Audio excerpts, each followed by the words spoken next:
हम लोगों ने सदैव देखा है कि तत्व की विपरीत श्रद्धा हर व्यक्ति के पास हुआ करती है, क्योंकि जैसा हम चश्मा लगाते हैं वैसी हमें दुनिया दिखने लगती है। इसीलिए कहा गया है कि चश्मा उतारो फिर देखो यारो, दुनिया नई है चेहरा पुराना। हम लोगों ने जीव को अजीब अनादिकाल से मान लिया है और जीव को अजीब अनादिकाल से मानने के कारण से हम जीव के प्रति, जो जीव है उसे जीव ना मान करके, जो जीव नहीं है, जो चेतन नहीं है, उसे चेतन मान लेते हैं। और परिणाम हमारा सामने ये आता है कि जो चेतन नहीं है उसे चेतन मान लेने के कारण से हम बड़े दुखी हो जाते हैं। हमारे मूल दुख का कारण सबसे बड़ा यही है, जीवादि प्रयोजन भूत तत्व सर्धे तिन माही विपर्यत्व चेतन को है उपयोग रूप बिन मूरत चिन्ह मूरत अनूप। उपयोग में ओ जीवो उपयोग मो, जीव उपयोगमय ही है। जिसमें ज्ञान और दर्शन है वही जीव है। शरीर में ज्ञान दर्शन नहीं है, इसलिए शरीर जीव नहीं हो सकता है। लेकिन फिर भी अनादिकाल से कुछ ऐसा हमारा आ रहा है कि हम शरीर को ही जीव मान करके चल रहे हैं। ये विपरीत श्रद्धा है हमारी, और इसी विपरीत श्रद्धा का परिणाम हमारा सामने यह आता है कि हम बहुत दुखी होते हैं, क्योंकि मैं गोरा हूँ, मैं काला हूँ, मैं मोटा हूँ, यानी ऐसे जीव अजीव आश्रव बंध संवर निर्जरा मोक्ष, इन सातों तत्वों की विपरीत श्रद्धा हो जाती है।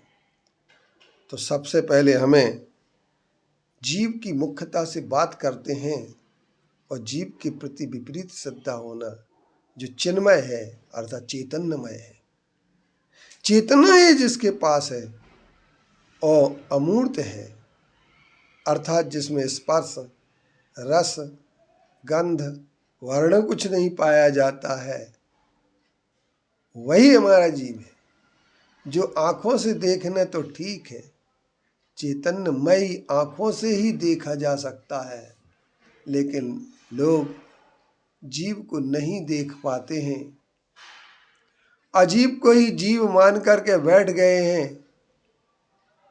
और अजीब को ही जीव मान करके बैठने के साथ कारण किसी को शत्रु किसी को मित्र मान बैठे हैं। पंथ भेद जाति भेद ये सारी की सारी चीज़ें जो हैं हमारे बैर विरोध, हम साधर्मी से बैर विरोध कर ले रखते हैं। हम बाहर से एकता की बात करते हैं कि दिगंबर श्वेतंबर एक रहेंगे, लेकिन हम एक दूसरे से नफरत और घृणा जरूर पाल करके बैठते हैं।